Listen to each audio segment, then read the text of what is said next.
And we would also bring in poetry and story and, humor as well. Me and my brother were quite funny when the two of us started to get together. And we would perform for certain groups in these kind of very different cultural settings where we could sing all of our songs. We could do our popular songs, we could do ancient Irish song, we could do Gregorian Latin chant, medieval chant, we could tell a few jokes, we could tell a few stories.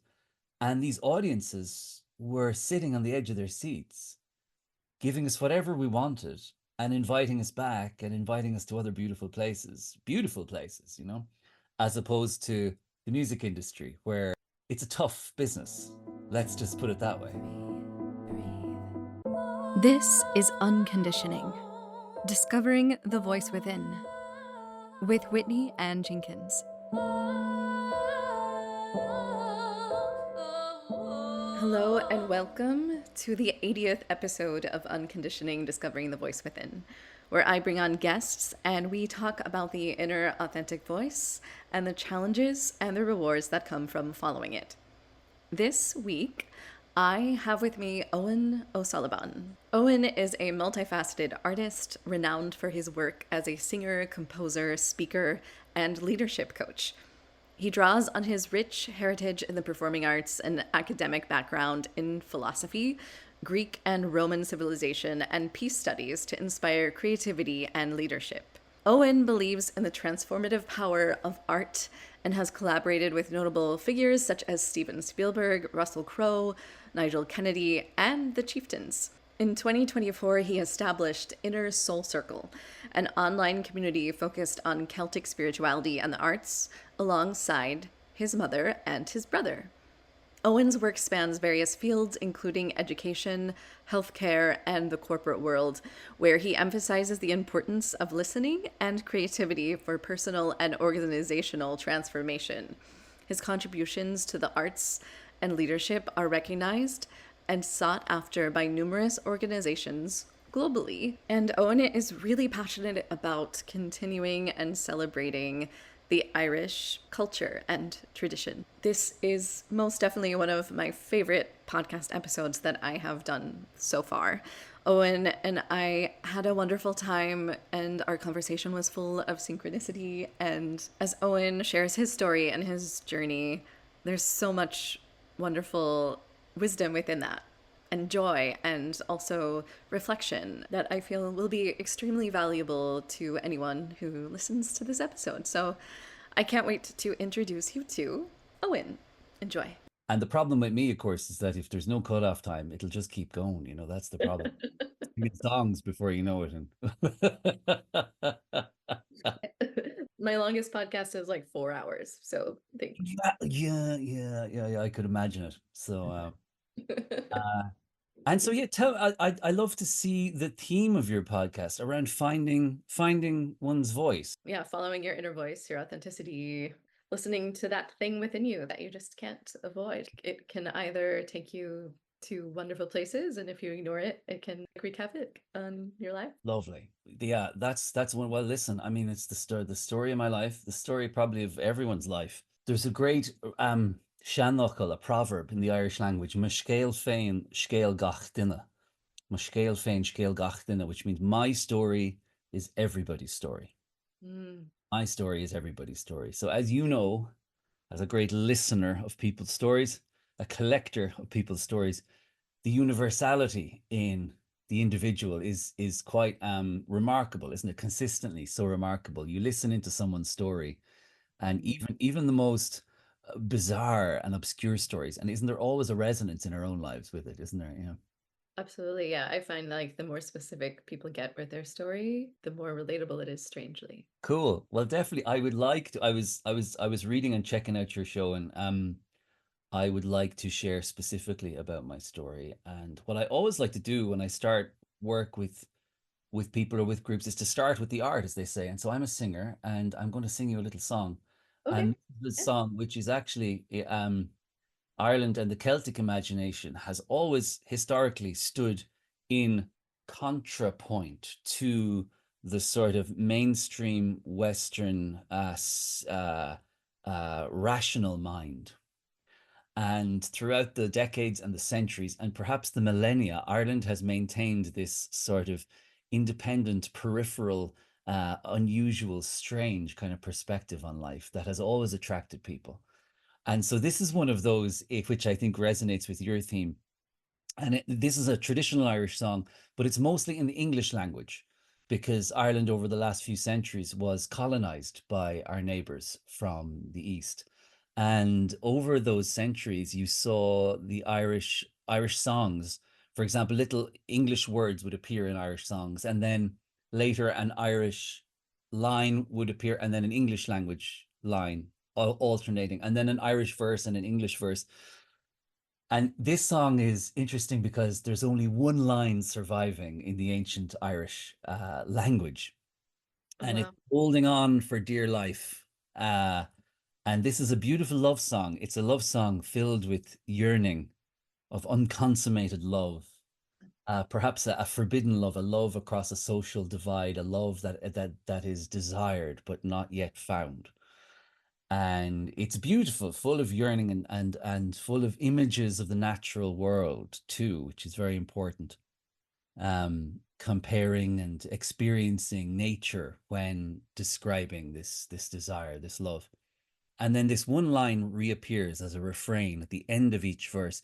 Is éireann ní nósan cé which means, and for Ireland, I'll not speak her name. And for all of Ireland, I'll not speak her name.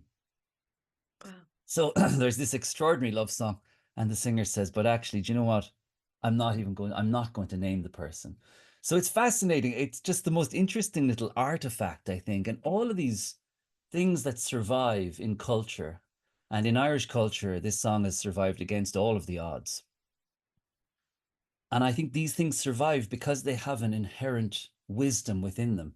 There is a medicine within it that is so precious that it actually can't be eradicated, regardless of everyone's best attempts to eradicate it. It's kept and it's passed on because it's so precious. And so the thing is, when I'm talking about my own life and my own story, there's some wisdom this song is talking about pointing out that the very thing that we're talking about actually can never be said, and that there's something precious, and actually perhaps the most precious thing about us is the thing that's ineffable Mm. and we will never actually say, and even I'm just thinking, when you have a great conversation with someone and you go away and you think about it the next day or a few days later, a year, many years later, decades later, and you think, my goodness, if I'd only said that thing. And I think this song says that's perfectly appropriate. And actually, what if you were to enter into a conversation with someone thinking to yourself, I won't say the thing I want to say. The thing I really desire will never be said. And that's the beauty of it. And I'm an actor, so that like applies to that as well, like the subtext for sure. Tell me about what does that mean? In acting, especially, I feel like what is not said is just as important as what is being said. Oh, Yeah. like, your posture, your gesture, facial expression, your presence. Yeah, but even like similar to what you were just saying. In a scene, your character is saying something, but more interesting sometimes is what they're not saying. So this is an ode to that to Yeah. that. And so what's fascinating and so poignant is that the deepest wisdom is held in that ancient language that's fighting for its life. It's fighting for its very survival here, too. It's a life and death situation. And the real secret of the song had to be said in the ancient language. It couldn't have been said in English. The song wouldn't have survived. The song has survived because of this very phenomenon. So I'll give you an old blash to that, and then we can have an old chat.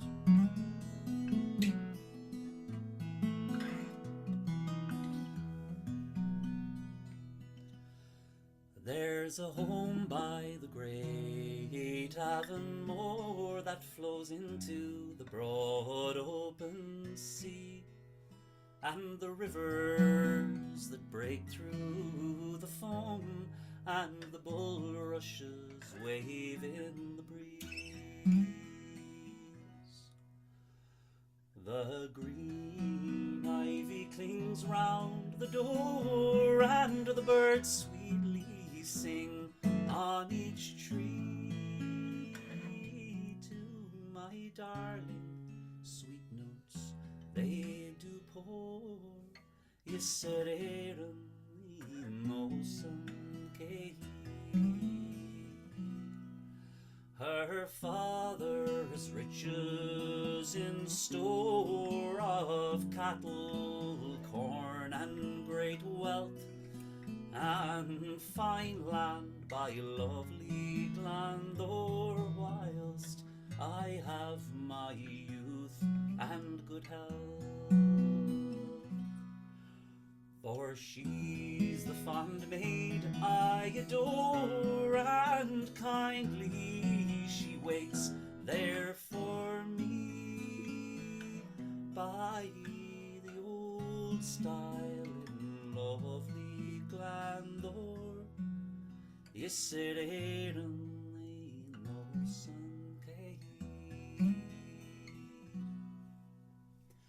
Like a sick man who longs for the dawn, I would long for one sight of her eye, and I'll wait for my own Colleen Bawn, as she's waiting for me by the stile.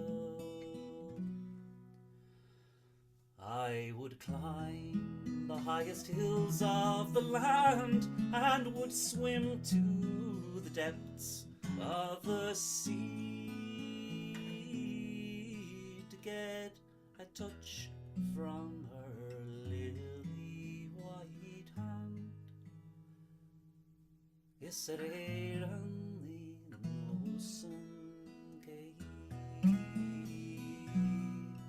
Yissererum nosum, ererum nosum kei.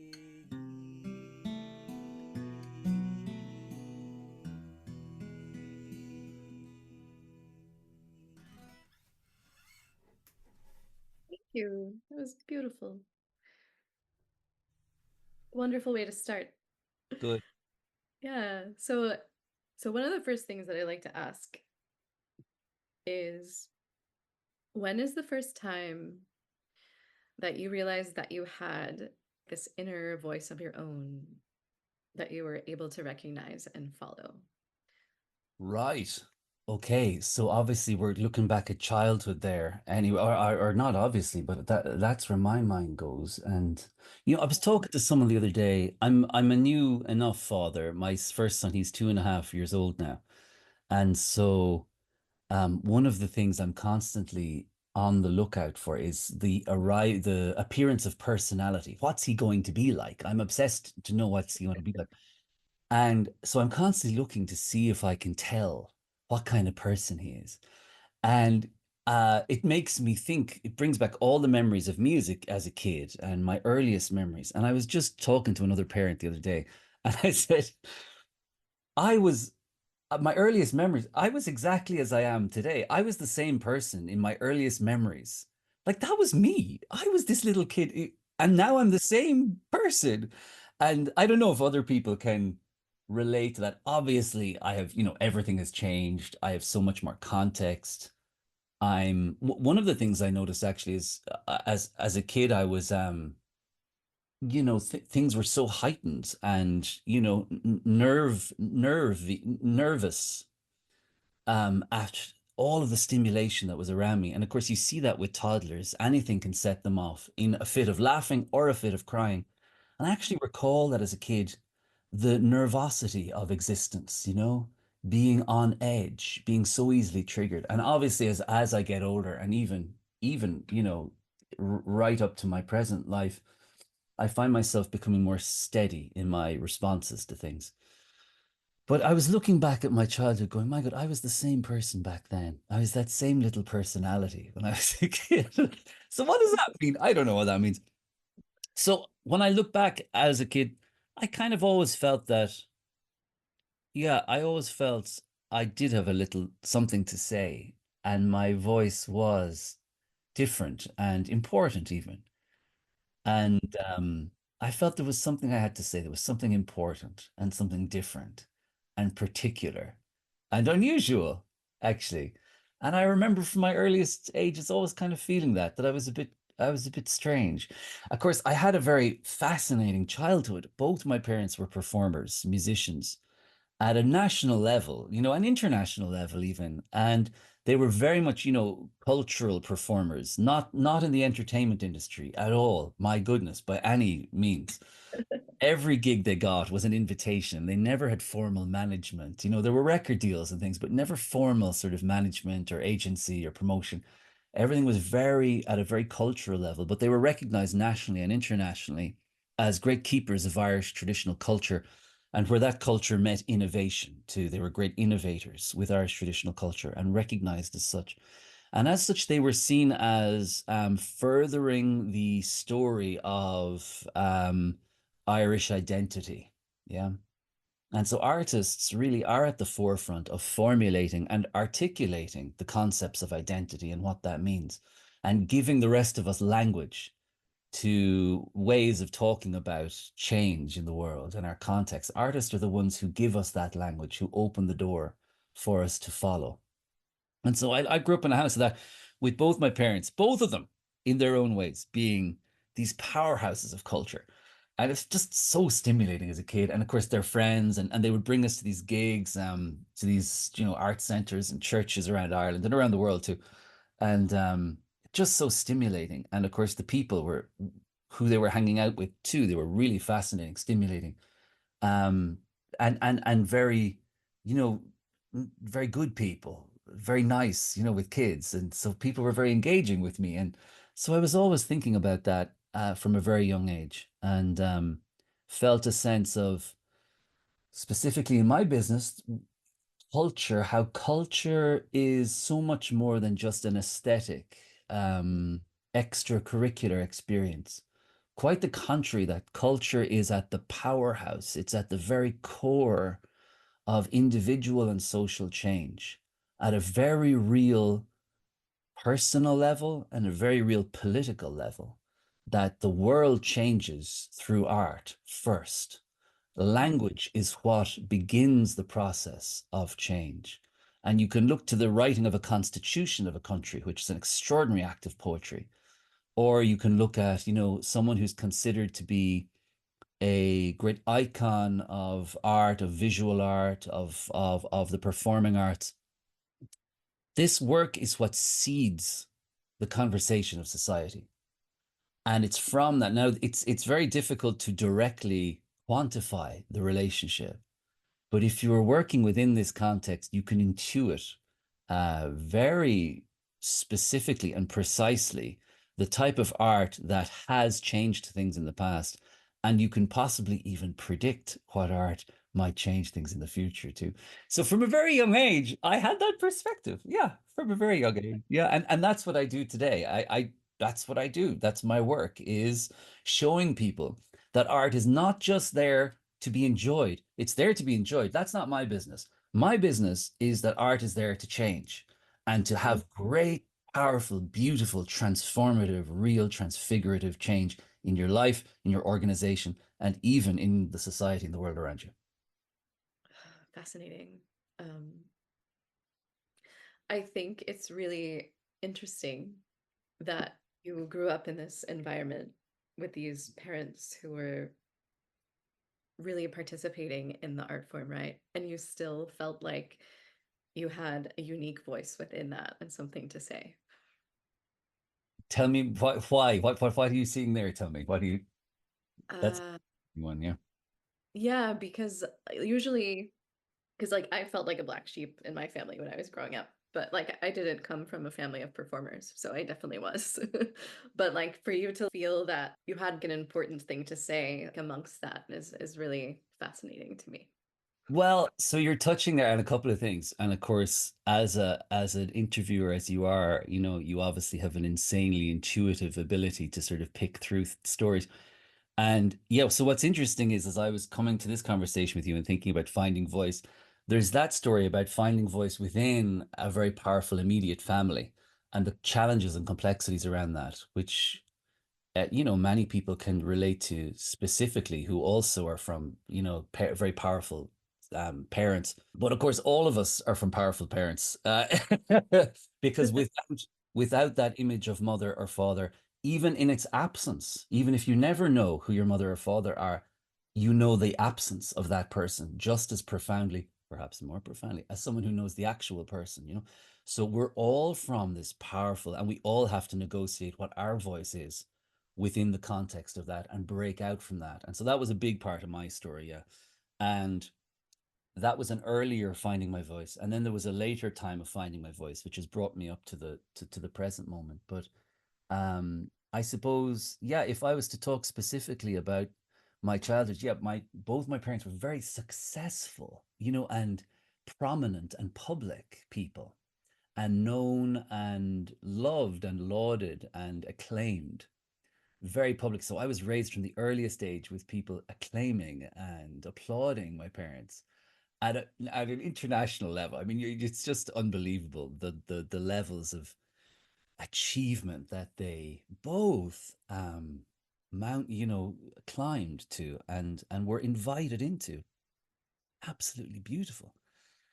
So, of course, as a kid, and especially as a teenager, when you start to become conscious of social complexities and nuance, yeah, that was a big deal coming to terms with all that. And most people who are from families of prominent public parents um, have actually a very difficult time, coming to terms with that.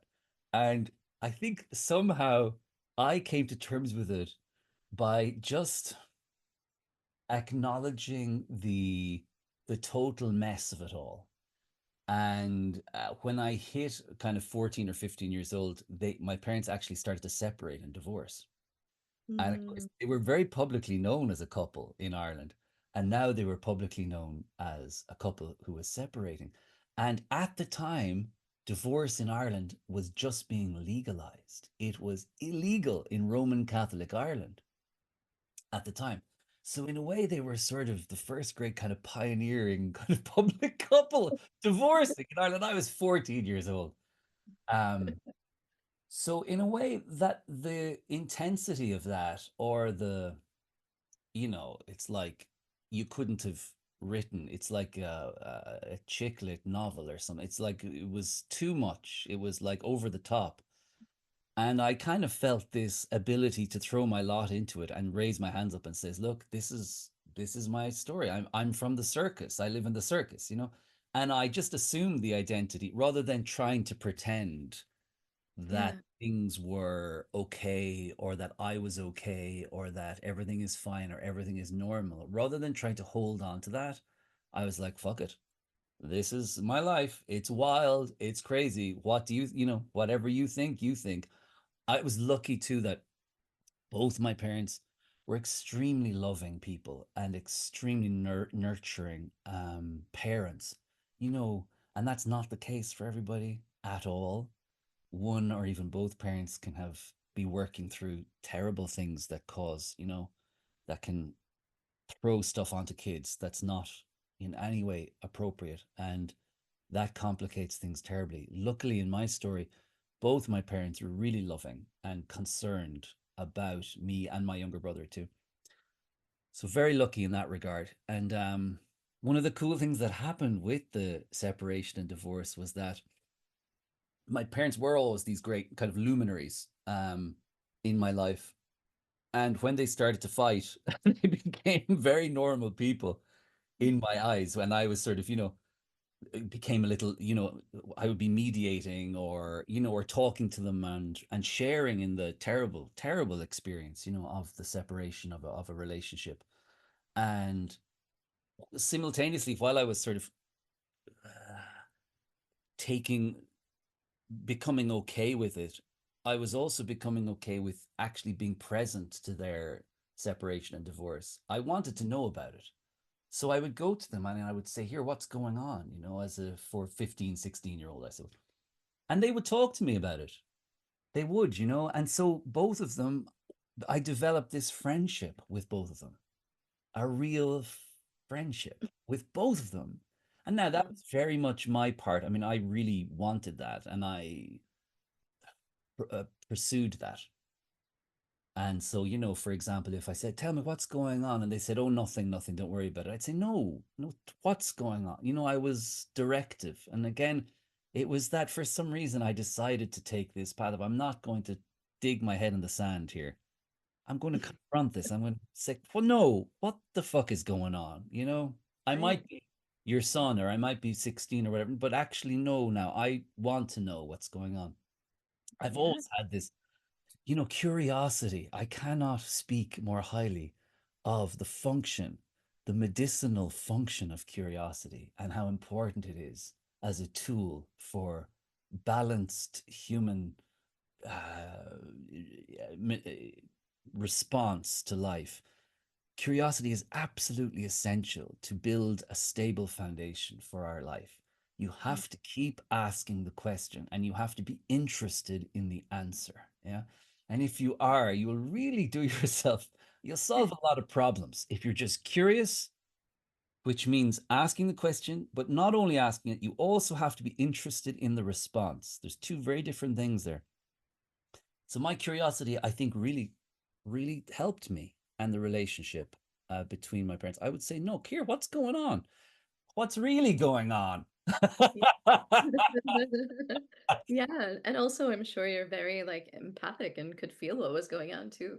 You could feel. Yeah, I definitely have had that. Again, a great hallmark of someone who identifies as an artist is that sense of empathy or intuition Yeah.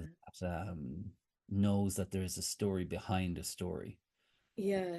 So So to go back a little bit, since music was part of your upbringing and it's part of your life now, was that always something that you felt was a part of you, or was there a moment that you felt like, oh, music is something that I want to carry on in my life as an artist? so then, yes, very good.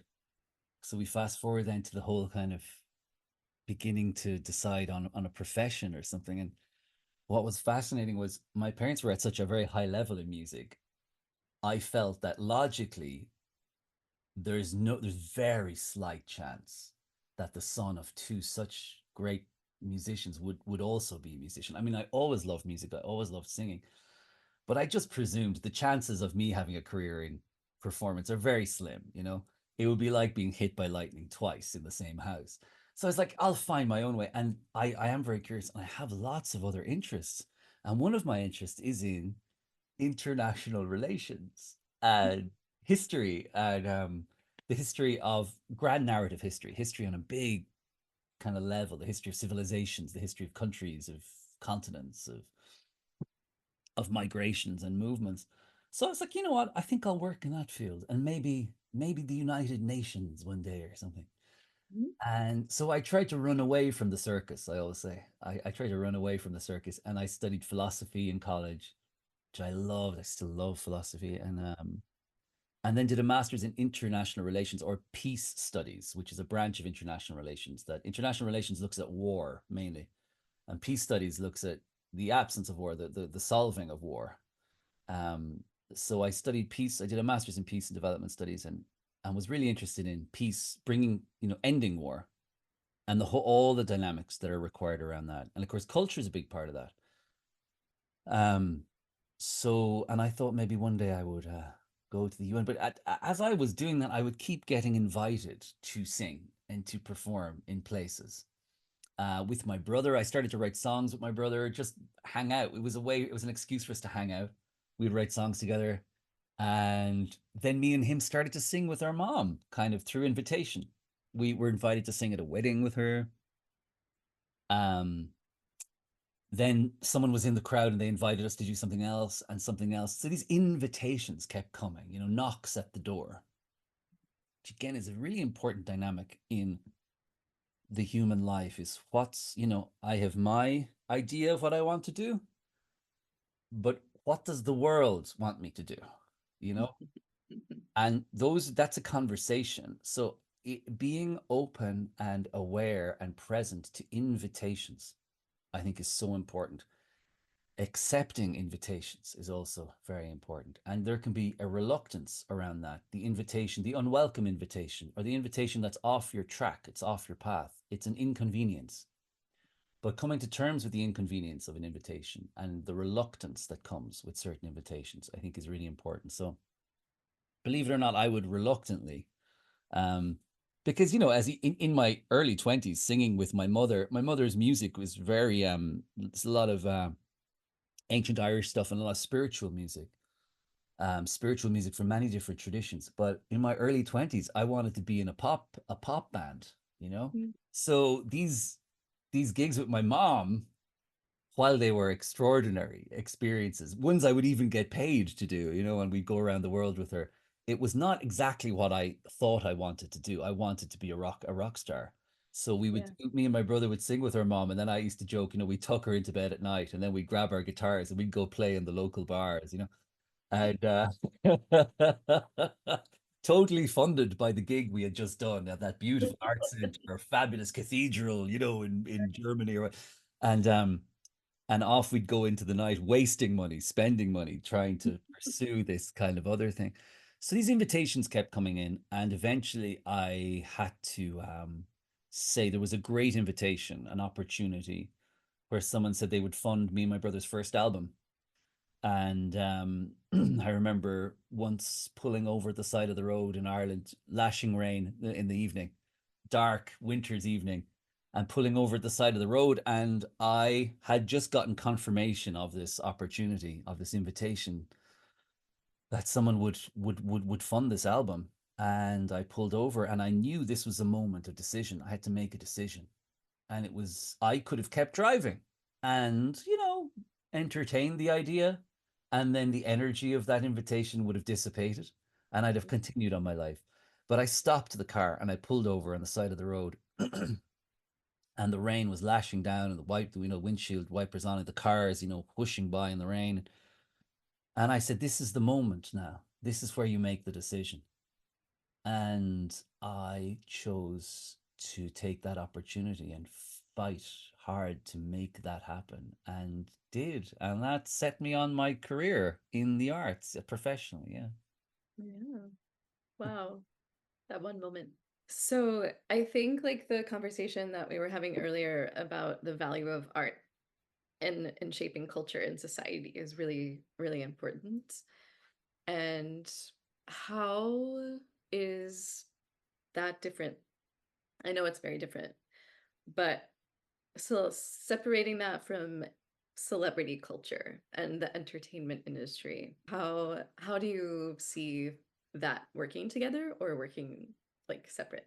Have you done your research with me, Anne, or what? Or how do you? This is the most perfectly constructed little narrative. So yeah, like when I did make that decision to go into performance, there were extraordinary opportunities of celebrity of the highest levels.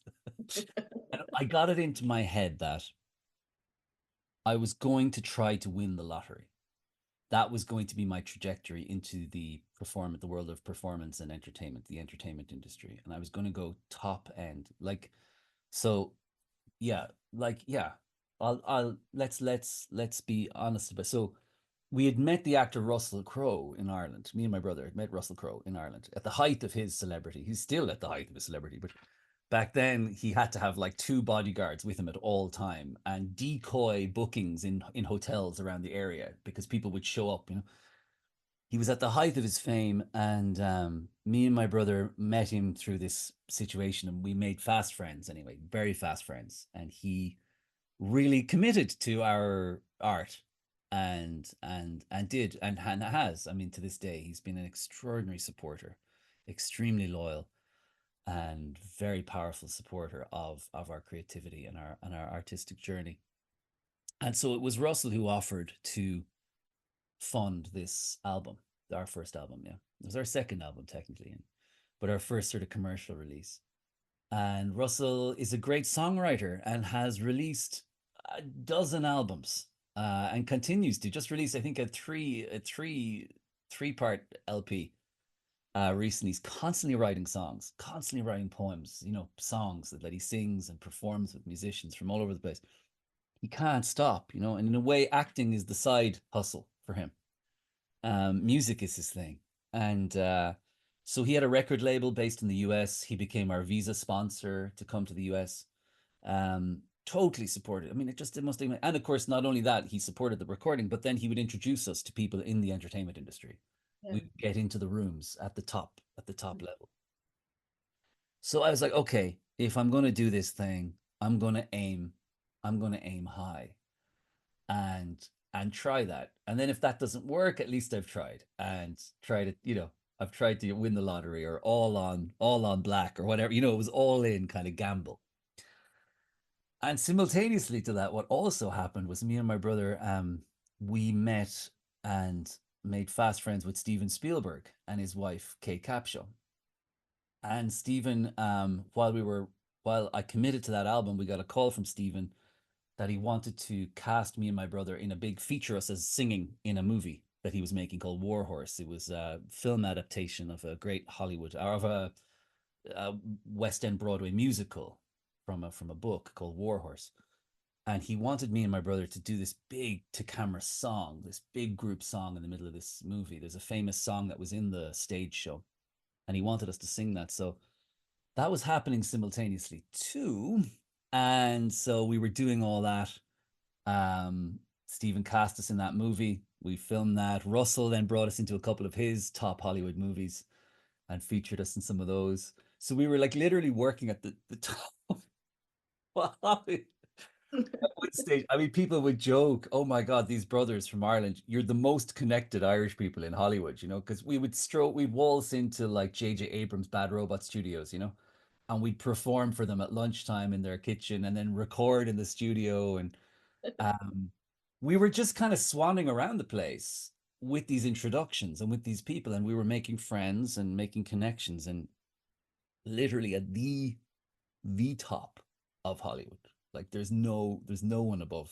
There's no little secret room above. We were right there with these people. So we were going for it. And what was interesting was that while there was all of that opportunity there, it required a huge amount of resources, financial resources. I mean, we were paying to do all that. We were funding this, and we were not being paid to do this type of work. So it requires a lot of upfront investment. Now we were able to hustle a bit and get people's extraordinarily generous patrons to support us. We didn't have any money, there was no family trust or whatever. Our parents were not wealthy. We were culturally wealthy, but my parents were never great financially. So we were funding all this ourselves with support, with whatever support our parents could give us. But um, at one stage, there was another fork in the road where we needed to generate a lot more money to invest in us. We were running out of money. We were paying New York City rent, and flying around the country doing all this showcases and recording demos and doing movies and having a great time. But we weren't the career was not yet generating money. It was month to month, very stressful, extremely stressful. So simultaneously to that, again, we were getting these invitations all the time to perform for these organizations and these individuals in these beautiful art centers and universities, and um, with these people really interested not in our contemporary pop music that we were writing, but also in our Irish culture that we had inherited too.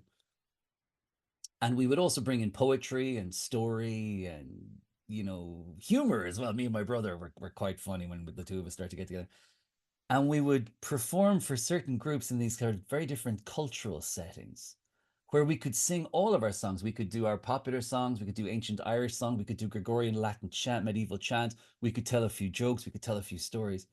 And these audiences were sitting on the edge of their seats, giving us whatever we wanted and inviting us back and inviting us to other beautiful places, as opposed to the music industry where it's a tough business. Let's just put it that way. It's a tough business, and especially back, when was this? Maybe 13, 14, 15 years ago, when the internet was just really getting started. It was the early days of building a following online, so we're really in between the whole collapse of the music industry and the rise of the whole online thing. We fell in between those things. Very tough time in the music business or in the entertainment world. And I remember being in New York City again, and there was actually a contract that was offering an opportunity in that world. And I said, actually, I can't sign that. Um, I don't think I'd be able to deliver. And actually, there's a whole other line of invitations where people are really want us there. They want to pay us. They want to support us. And it's very nourishing. It's a very positive experience. And this other thing is very hard work. it's it's quite tough. And I don't know if I can fully deliver that contract. And so I let that go. And I opened up into this other world, which has nothing to do with the entertainment business. It's this other world, bringing culture to places that want to see culture as a way to facilitate something, to change something, to heighten something. And so that's the work I've been doing to this day. Wow, I didn't know I struck a chord there with that question, but Oh, I thought you'd done your research, you see. See the celebrity name drops here, and I could listen if you want to. I could select the people we've met, the people we've worked with, like, oh, top of their game, just the leaders in entertainment in the world, and we let that go. I let that go, and um, followed this other path, and there's great grief and reluctance, and what's the sense where you regret, yeah. the word. And so all of that is there with that decision. But also, here I am talking to you on a Wednesday morning, and Whitney Ann, I remember someone saying, always keep in control of your calendar, never lose control. I remember a very senior person in the industry talk about that. And I was like, fuck, that's an interesting one. I'm 100% in control of my calendar now. I can do whatever I want. I have a contract with nobody. And actually, that's for me, this is the perfect place for me to end up. I didn't know that I would have signed anything back then in New York City. Yeah. And I would have committed myself to all sorts of paths that would have brought me in different journeys. But here I am right now in my home in Western New York with my 2.5-year-old downstairs. And this is where I was meant to be. Yeah, regardless of regret. And when I see these famous people on the magazines or, you know, I still feel that a sense of pride and control and ownership of my life that is still unfolding. Like, it's exciting. I don't even know where I'm going to end up yet. Yeah. Yeah, that moment that you like didn't sign that contract, like you were really listening to your intuition and your inner voice, that following that thing within you, which is what this whole entire podcast is about anyway. So that I want to stop you there because it can seem, I'm really strong on this point. It can seem in hindsight like I was making all these decisions and now I'm here because of the clever decisions I've made. Okay, I don't believe in that. I don't believe, and I've met powerful people, and even the most powerful people I've met, the really honest ones will tell you, fucking, they allowed themselves to be propelled by forces that were bigger than them. And very often those forces do not feel very good. It's not a good feeling.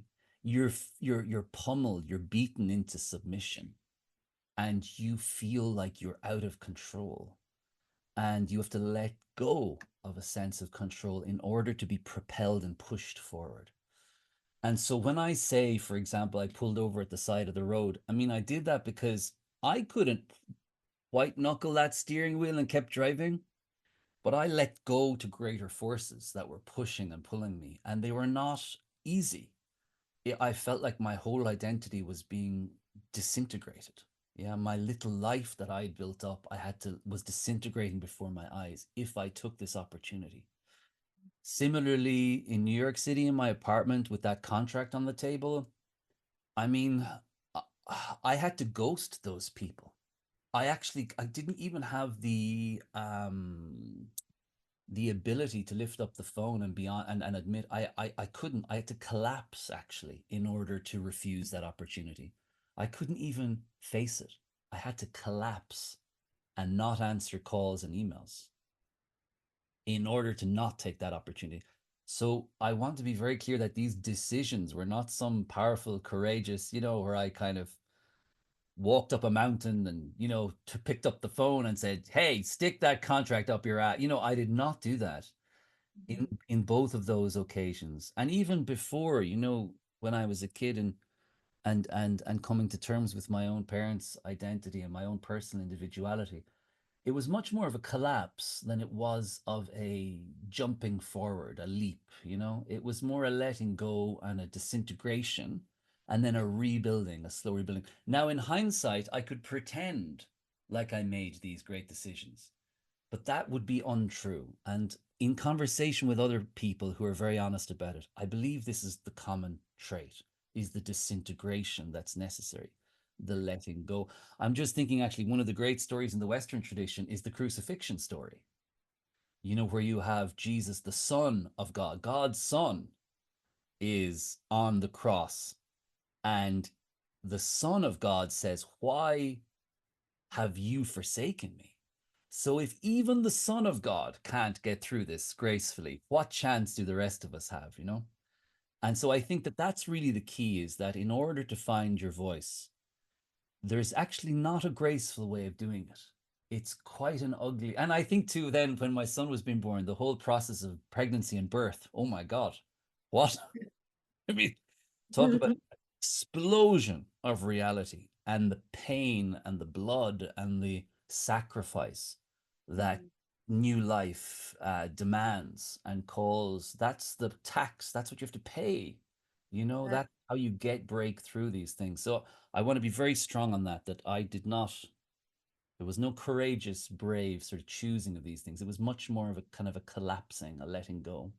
Would you say, because I feel like you're speaking a bit about surrendering to, which I feel like does take some courage. It does take bravery to be able to.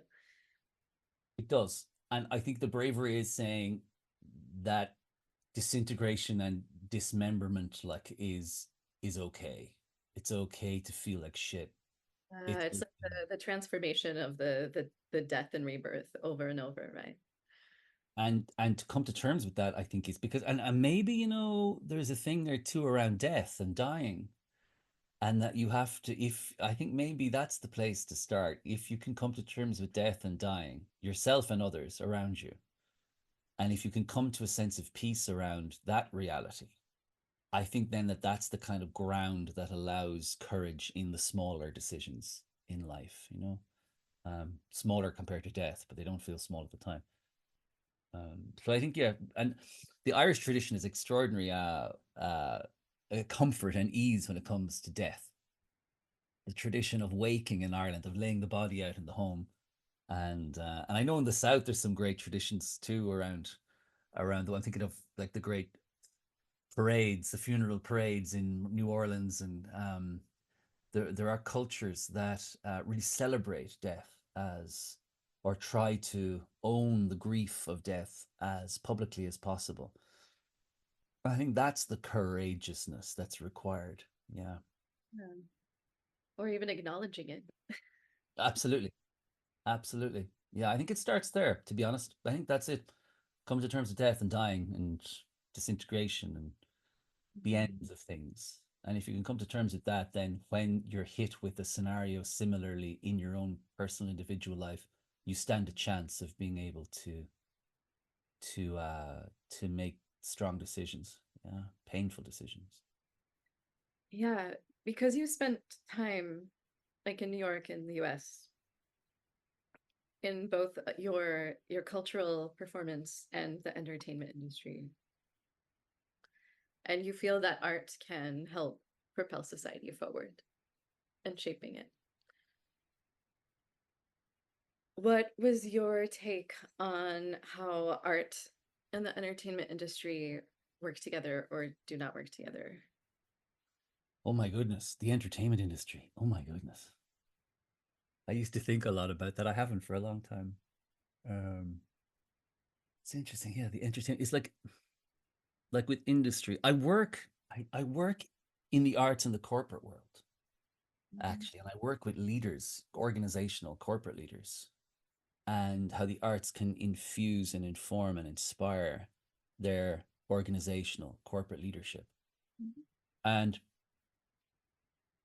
there's kind of like there's sort of two approaches to art. One which is sort of like open-ended and um doesn't know the outcome, and then the other which is more like the commodification of something, the defining it, the breaking it down, the packaging of something, and Would- then the selling of Yeah, its scale. would you describe that as art or creativity?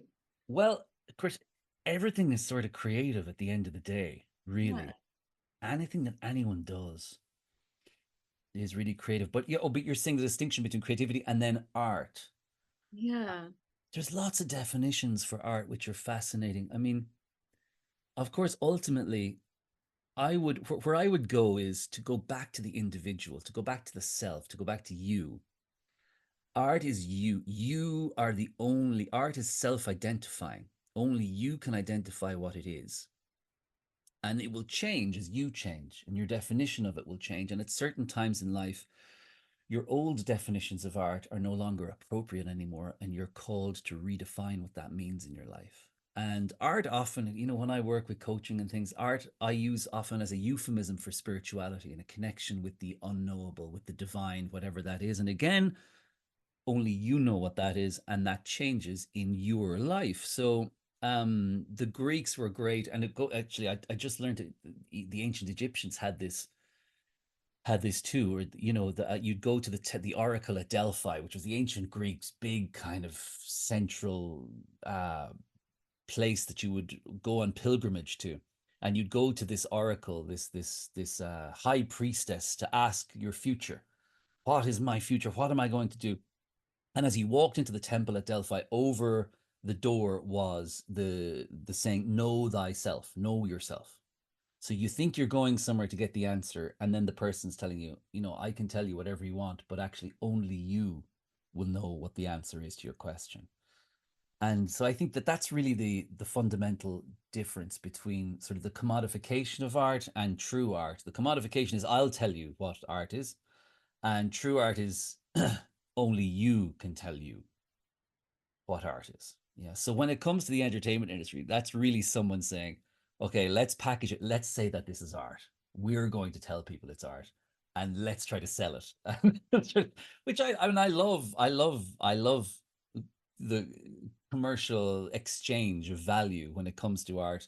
That art actually has a very pragmatic exchange too.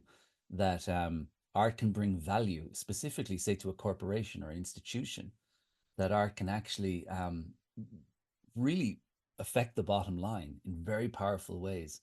But the entertainment industry, I mean, there's so much complexity and nuance around what we think of as the entertainment industry today. Yeah, we could talk about that for an hour or more. Because as we are talking about like packaging something and like selling it as art, and we just talked about like how like art can influence society and culture.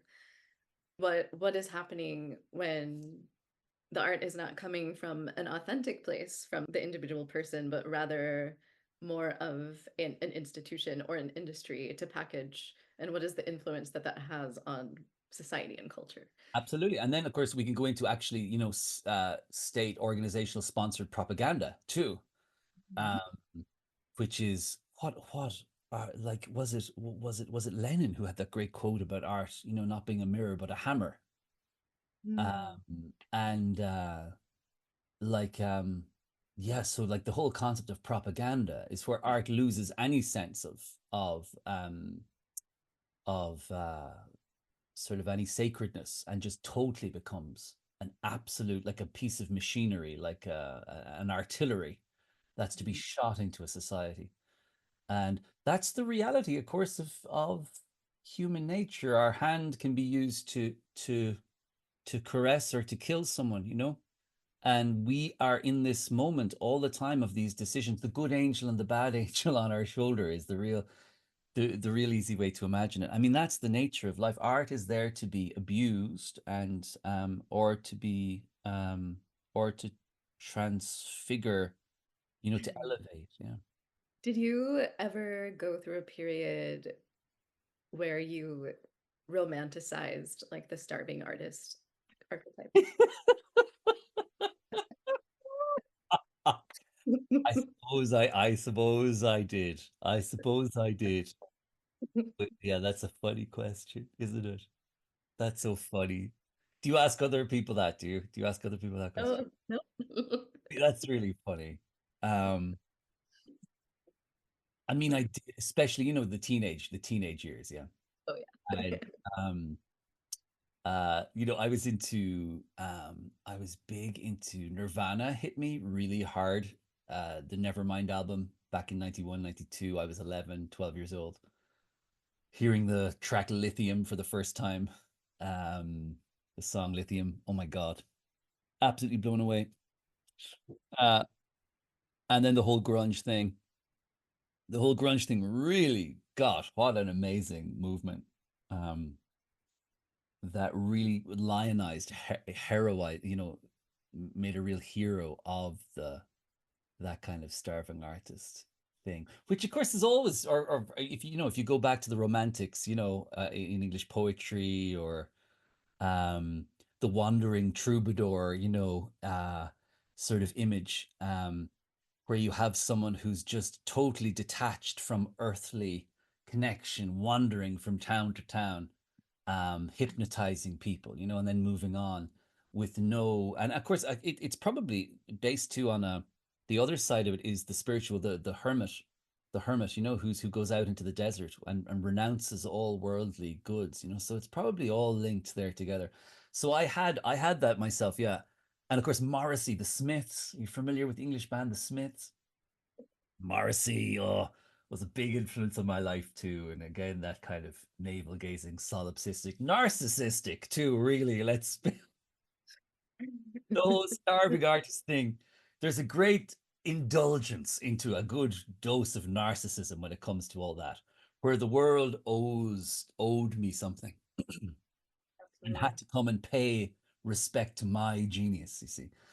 Um, when actually art couldn't be more opposite than that. Art is about service. It's about bringing it out and giving it and letting go of everything and giving it generously out rather than demanding something come in. And artists can be fooled by the dynamic and confuse art as something that is demanding people come and pay its respects, when actually art must be absolutely irrationally given. You must give and give and give and then give some more. And when you're all spent, you have to even give even more. And that's Yeah. the nature, that's the true nature of art. And of course, now I'm talking about everything. I'm talking about parenthood. I'm talking about, you know, showing up every day at your job. I'm talking about committing to the promises you made. And we don't want to do that. There's this reluctance. And so the artist has this wonderful meme around the starving artist to kind of mask itself. I mean, so yes, I was guilty of that indeed, and had to come to terms with all that. And now I very much see my art is in service. How can my art help others? That's where I begin and end with my art these days. Yeah. When you are creating art or feeling inspired, where do you feel that that is coming from? I think that a great story, you know, Elizabeth Gilbert, that writer, she is a Yeah. great, she talks really eloquently about, like in the ancient Greek and Roman world, always had the concept of the muse or, you know, the spirit, that the artist is a channel Mhm. and between the invisible and the visible world, and that there's a world of sort of perfection and form, and the artist then takes that perfection and tries to create it, recreate it in the material world.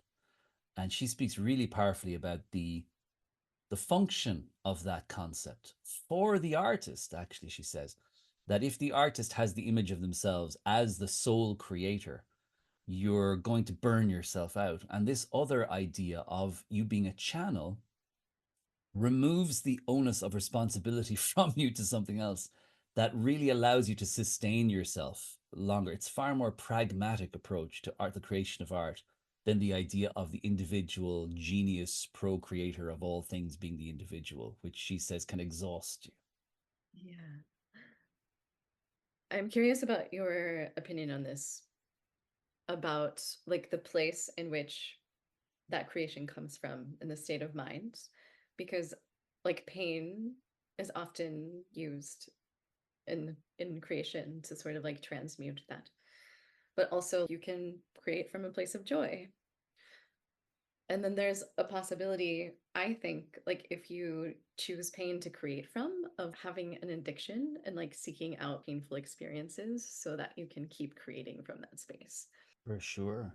Yeah, yeah. And yeah, the whole idea of addiction too is like if you get results from somewhere, then you want to go back to those things in order to recreate and to sustain those results. But very often then we find that there's a diminishing returns. And with addiction, then of course what you find is those returns become so diminishing that they actually start to damage you and restrict you and paralyze you from doing the thing that you really want to do by returning to those behaviors or addictions. Yeah. And it's one of the great paradoxes of human being is that these things that brought us to the places we wanted to go are must be let go of and are no longer appropriate when we get to those places. And that happens again and again. It's like, oh man, I just spent 10 years perfecting this or coming to terms with this or, hiding this behavior. And now I have to let it go. This is the thing that sustained me. This is the crutch or the power, the tool. This is the very thing that everyone says I'm brilliant at. And now you're telling me I can't use it anymore. And I don't know. There's no consolation there. I think that's just the way the world is made. Yeah. I don't know if there's a way to explain that or rationalize that. It's as if that's just like the sun rises in the morning and sets in the evening. Like this is what you have to do. This is the human life is letting go of these things and behaviors and saying, I don't know what the next thing is going to be. And so that's the thing then about opening yourself up to a higher form of inspiration beyond yourself. So letting go of self as the creator and opening yourself to something else. And so opening yourself to a conduit as you're a medium. You're not the creator where you must desperately try, try, try. Open yourself up to something unknown. And of course, the terrible thing about doing that is you have to, what must accompany that gesture is the total admission that you may fail just as equally as succeed, or even you may fail far more likely as you may succeed. And you have to enter into a very powerful relationship with that outcome. I believe in my story, that's what I have to do. I have to be really explicit and say, you know what, this might be an absolute waste of time and an embarrassment, and everyone's going to laugh at me. And I'm going to lose all my money, and everyone's going to laugh at me, and I'll never have a friend again. And my wife will leave me because I do this. Like, I have to be open to that outcome in order to be truly authentic in that opening up. Um, so as an artist and as a person, how do you balance that opening with having boundaries? And how are boundaries important to that?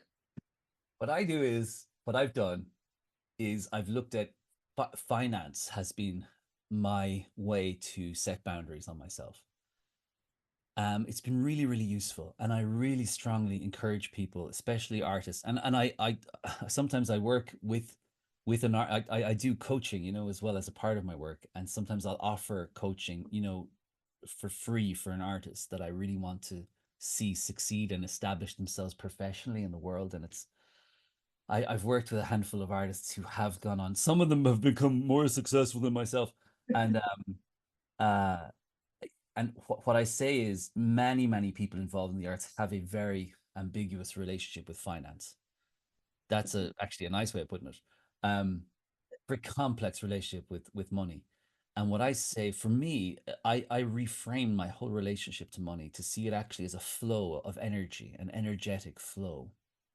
And when I have, that's been really important. And so I allow that financial thing to be my boundary maker. So I say to myself, can, is there a value? Will energy flow back to me if I put this in somewhere in another context at some stage? It doesn't have to have immediate return, but perhaps could it have a return in the future?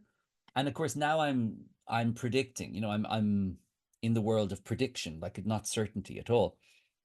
But I'm trying to predict and I'm trying to go, is this a complete waste of time? Or maybe in the future, this could return to me.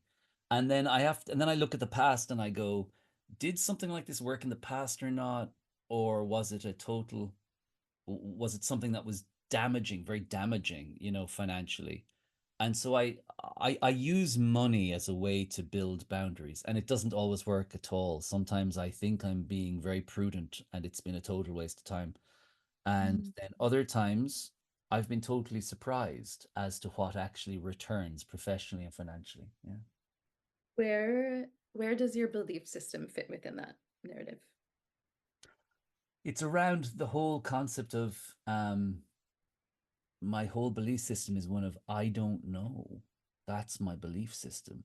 So I just look around me and I see energies and flows of energies, energies emerging and energies disintegrating.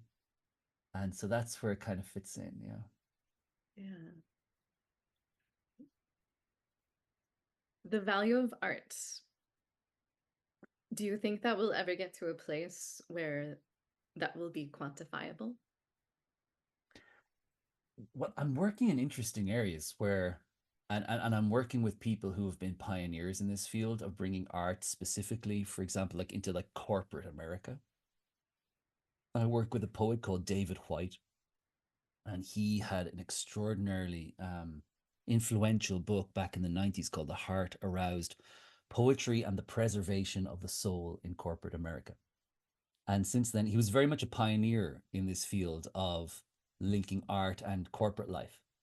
And since then, I've apprenticed with David for God, nearly 20 years, 15, 20 years, and worked with him on all sorts of different levels. He's an extraordinary person. And in many ways, I model my whole professional sort of life on what he has done. And he's done extraordinary things. And so he was really the first wave of this idea of opening the world of organizational management to creativity and imagination. So now there's a second generation, and I'm part of that. Maybe there's a third generation. And I believe that there is a greater awareness amongst the world of corporate organization that understands um, creativity. And I believe that that world is slowly, slowly re-evaluating art. Like literally, you're saying art is no longer an aesthetic and form of entertainment. It's actually an investment. It's not a, what do they call in the corporate world? An incentive. An incentive is when you give your top performing people a holiday in a resort in Costa Rica. An Yeah. incentive, which is the whole industry. Art isn't an incentive, art is an investment. So now you're investing professional development, leadership development, art as leadership development. And if something that is investment, you must see what they call an ROI, return on investment, you see? So if you're paying me, for example, I've worked with a Fortune 100 company, they paid me a lot of money. They must see. They didn't pay me out of a entertainment budget. They paid me out of a professional development budget. So they had to justify that with a return on investment. And my God, did they get a return on investment? Because the person I worked with wanted to leave and he stayed for another 3 years, a senior leader. And the amount of money they saved by not having to recruit and find and train someone of his level, and the amount of value that he generated for the company. Um, not 100% because of the work I did, but I was a part of him rationalizing and coming to terms with and processing the pressures that he was under during his position that sustained him to stay in his position. Think of the amount of money. You could say tens of millions of dollars, perhaps tens of millions of dollars that they would have saved if he had left right then rather than staying on another 3 years. So I think that that's just one tiny little example of, to answer your question, like, is art going to be valued in different ways? Yes, it will be. And here's one tiny little example of that.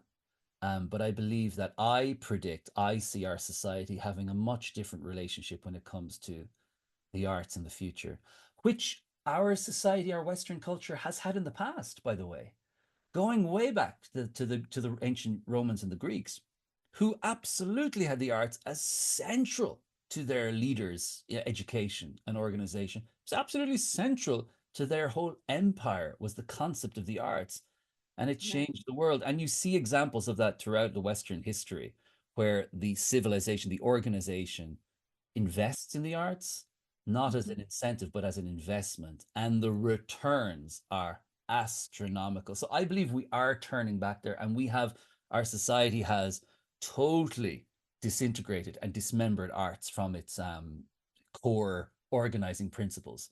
And we can just, you can look anywhere in the world and see the results of that. Yeah. So there's, again, and in the world of marketing, there's huge opportunity actually there, because there's a what's it called? Blue water, total. There's a lot of opportunity in this space to bring arts back into the core organizing functions of our society. Yeah. Sort of like the philosophy of eudaimonia. Tell me Um, more. What's that? it's a Greek philosophy where as each individual flourishes, then it has a ripple effects on the entire society. So I feel like, in a way, if we can invest in the value of artists, then that will also have an effect. I think absolutely. I mean, if you even look at architecture, you know, urban planning, that if you set things up in a certain way, the result, it happens.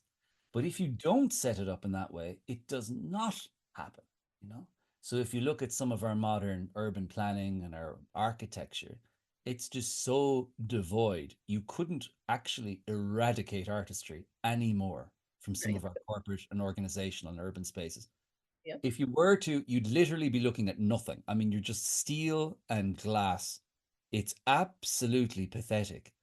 And if you look at the buildings of the past, great public works that had beauty and symmetry and were working with geometry, the fundamental realities of geometry, um, and that were everywhere, and then of course the societies that came from them, for the better and the worse. But those people recognize that, no, we have to invest in this, we have to make it beautiful, and we have to make it sustainable. It has to last for 1,000 years. And everything we build today is, 20-year buildings, 20 years, you got to demolish them. I mean, it's unbelievable. Like, even our most extensive public works, I don't understand. There's no pride. There's no sense of quality, of artistry, of pride in our public works. But the more we bring that in, the more the society will change. So it will happen, it will happen. How do you see that happening alongside AI? AI, I think, is just a tool. AI for me is not a thing. It's a cool, like, it's a really cool thing, but it's just a thing. It's a book. It's a stick. It's a computer. It's a big computer. It's a thing. Life is life, and the soul is the soul. And we wake up in the morning, or you feel like shit, or you feel happy. AI. What's AI? You look at your life and your joys and your fears and your hopes, and AI, yeah, whatever. I really don't have any time to talk about fucking AI. It's like, it's a thing. Now I can use it in a million ways and we can talk about that, but isn't that so superficial? Oh, I organize my calendar with AI. Who gives a fuck? I don't care. Um, AI is a thing. Now, will it have terrifying results? Absolutely, just like every technology. Will AI genocide? Yes, it will, just like every technology can. Will AI destroy people and kill people? Yes, it will, just like every technology does. So there's absolutely terrifying consequences. But again, it's not important in itself. It's only another tool. Yeah. Yeah, I agree with you. Yeah. So you have some things that you do outside of music. That's more of creating a group or a community from my research. Yeah. Yeah. Would you like to talk about that a little bit? Yeah. So I mean, working with um I love to work with my family. And so my mother's a great singer, performer, and keeper of Irish spiritual sacred tradition. And my brother is a great singer and poet. And he's also one of the funniest people I've ever met in my life.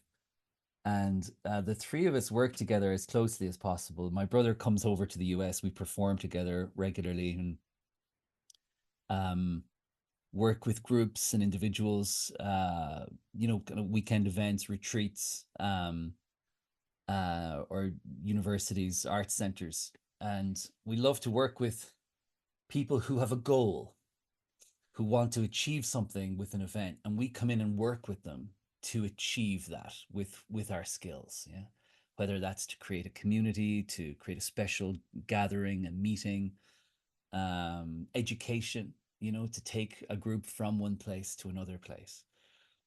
So those are my favorite projects, is to work with someone and just co-create and co-design something. Yeah, again, and that's of service. I want my work to be of service to something.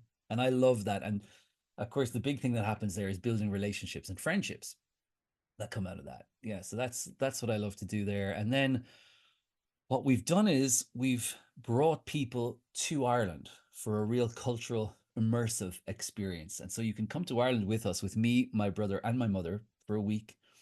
And we do this only twice a year. It's a group of 30 people, and we stay in one place for the week. And we gather each morning for a session of song and poetry and story and conversation like we're having ourselves. And then we go out, we travel around in 4 minivans, and we go out and we experience the landscape. And anywhere in Ireland, 10 mile radius of anywhere in Ireland there's so much there. There's so much mythology and story. And, there's maybe it's just, and Ireland's a very small place, and there's just thousands of these holy wells everywhere. And each well has its own particular saint associated with it, and its own particular healing cure associated with that water or that location. And so each location has its little teaching for us. And so we spend our time indulging in that, and then we come back and have a big meal together. A local chef, great friend of ours, Simon Regan, comes and makes us beautiful organic local food. And that's really the greatest joy, are those 2 weeks, because all of our work and our people come together during those weeks, and it's just so much fun. And then we also have an online community that we just started this year, and that's based on the Celtic wheel of the year, the seasonal cycle of the year. So the Celts were big into the whole changing of the seasons, and how the seasons were really the outward manifestation of our inner journey.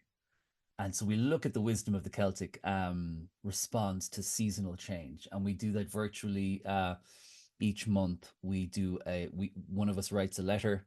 We send out then a pre-recorded virtual session that we've done in the past, and then we have a live gathering where we come together in a big Zoom meeting. And at each Zoom meeting, we have breakout rooms where you'll be sent in to have a conversation with someone else, and that creates a nice sense of community. And people who've come to Ireland with us will keep in that community as well too.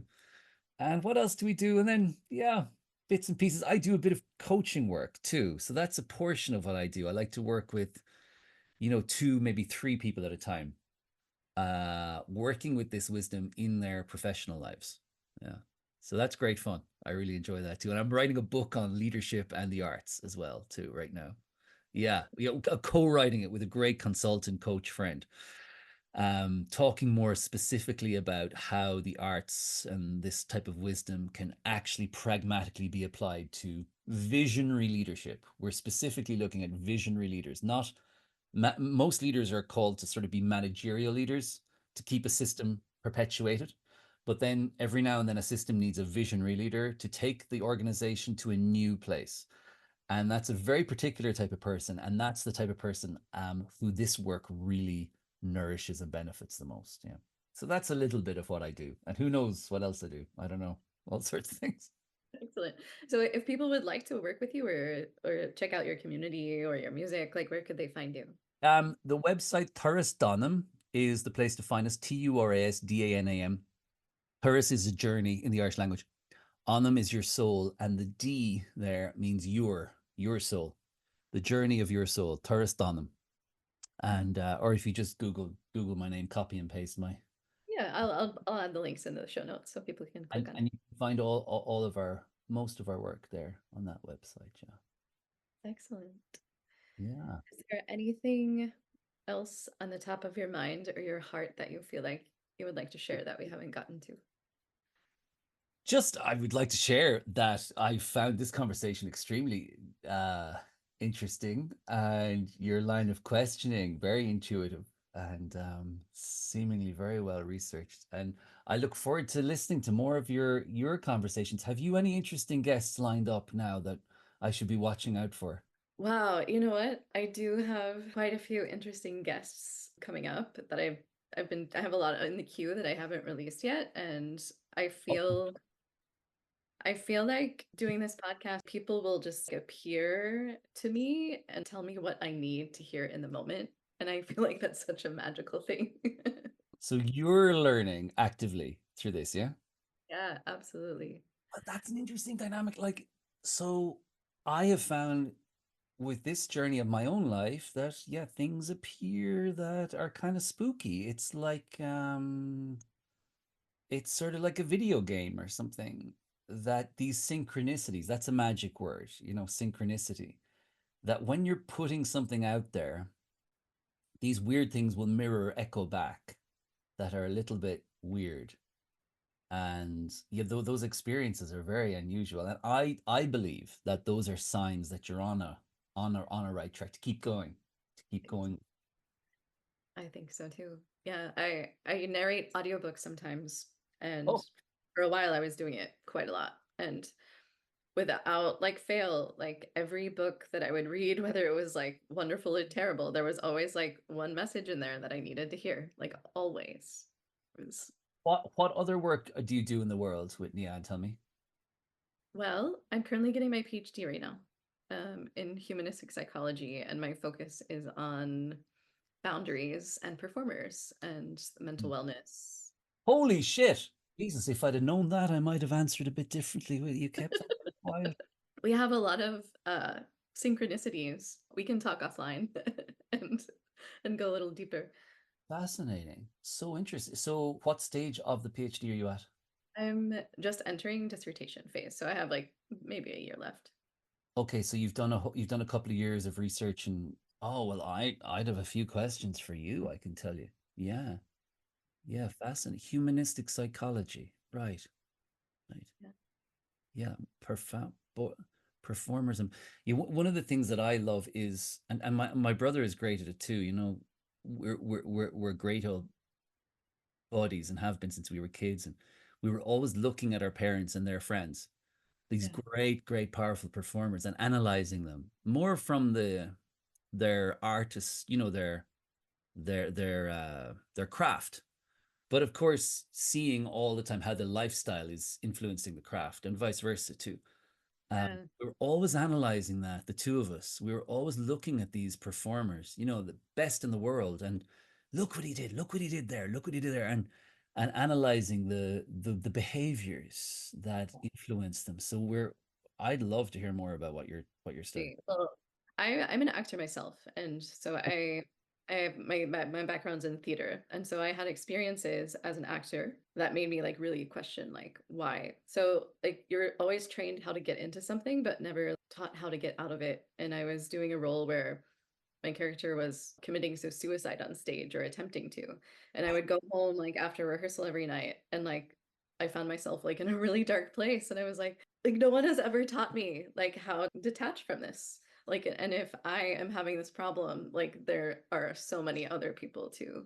So Oh, cool. Yeah. So cool. And I suppose at the end of the day, the more you commit to your art, the less of a power of a boundary you have, you know?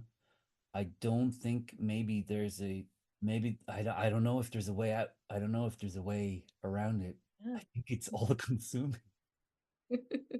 I think you're fucked. You know?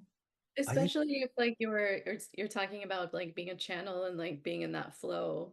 and then the audience projection, the Yeah. energetic reflection from the audience, you soak it. And as a performer, you know, like there are new scientific discoveries that are waiting to happen around energies, whatever that means. Like it could be microbiome transference of sharing the same air or something. But even screen actors, though, there is a transference of energies. The psychoanalysts, of course, talk about this all the time.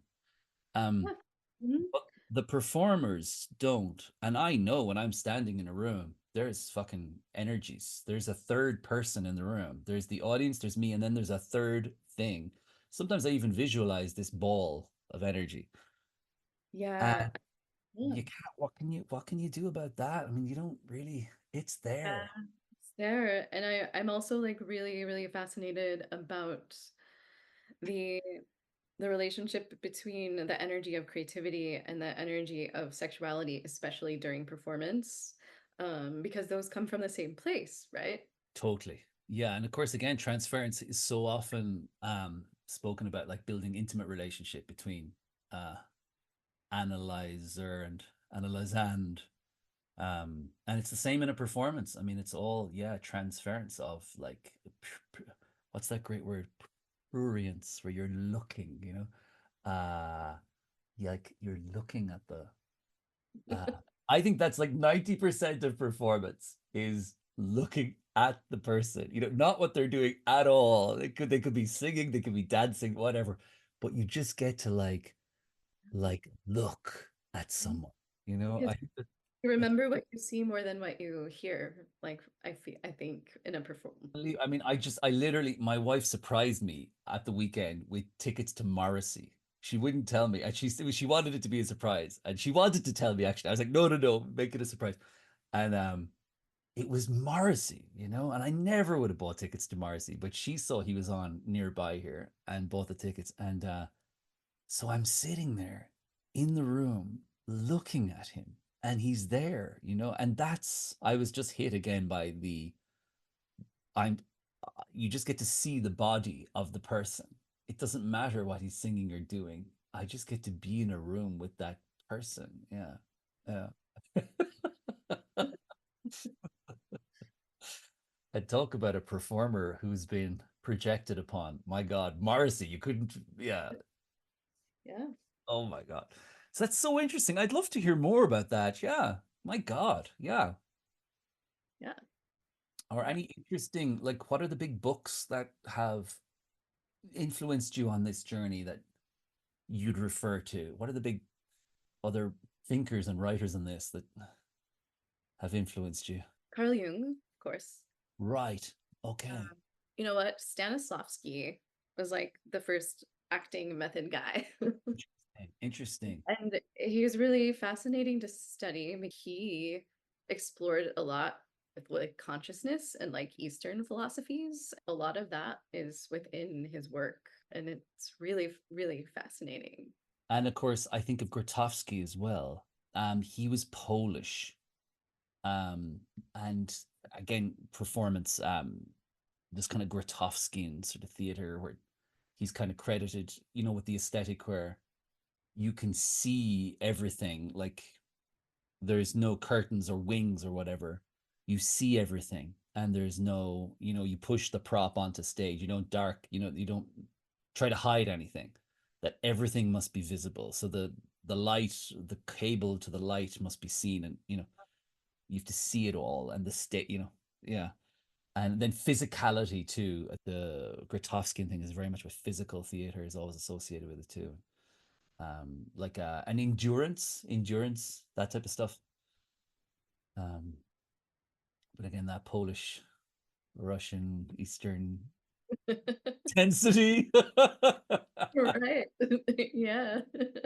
There's also I don't know if you're familiar with Rollo May, but he was a humanistic psychologist and he wrote a book called The Courage to Create. And it's a lot about the artist's role in society and how they are meant to be the rebels to innovate and transform. And he's been really like inspiring to me along the way. Rollo May, look at this. Okay, The Courage to Create. When was that published? In 1994? 1994, is that right? I think it was more like maybe in the 50s he was like Okay, maybe I'm just looking at the what's it called? The Amazon edition here. Um, or 75 or something like around. oh yeah, look, he died in 94. So yeah. Rollo May is an influential existential psychologist, author of Love and Will, The Courage to Create, and The Discovery of Being. And have you come across David Whyte, the poet, then? Yeah. Yeah. Tell me about how have you seen his work?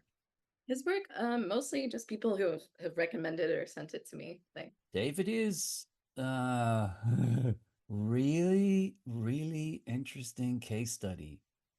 yeah. Like kind of unique case study. I don't I know a lot of about performance. I don't know of anyone quite like him. Yeah. He mixes so many things and holds so many different skills, and geniuses together in one place. And he really, really is a very interesting case study all around the stuff that we've been talking about. He's a powerfully pragmatic person. He shows up very powerfully in the world. He's a poet, but he has an office of maybe 8 full-time people working for him, Wow. and self-published back in the early 90s, late 80s, when nobody was doing that. Pioneer, and then bringing poetry into corporate America, like Fortune 100 companies, um, and then of course he brings people on tours as well, and so that's how I learned to do all that too. And then working with him, yeah, and again, I plan to work more closely even in the corporate work with him next year. Uh, yeah, so he's a really interesting example of the pragmatic impact of the arts. Um, Yeah. uh, how it actually is, again, that concept of moving from a, entertainment into investment, arts as corporate investment. I think it's I think that's a really I love that field myself. I'm really interested in that. Yeah, that's really interesting. A friend of mine and I are actually developing and starting a community called Entertaining the Light, and it's for artists in the entertainment industry fully connect with their authenticity and their boundaries and like the value of art in society. Really, it's everything that we've been talking about. Eh, I'd like to, yeah, tell me more about that. Yeah. So, like maybe I can like actually talk with you offline and we can work together somehow because you have a lot of Well, as I ideas. say, yeah, the coaching thing is a big part of my work. I'm Yeah. constantly drawn to that. I don't want to ever get rid of that. Like it's something I'm drawn to for all kinds of reasons. And as I say, I've really loved working pro bono with artists and helping them to manifest in the world. Yeah, and I'm my Yeah. my I've had great success with my coaching. Like, it works. Coaching works. Like it really works, and I'm able to help people.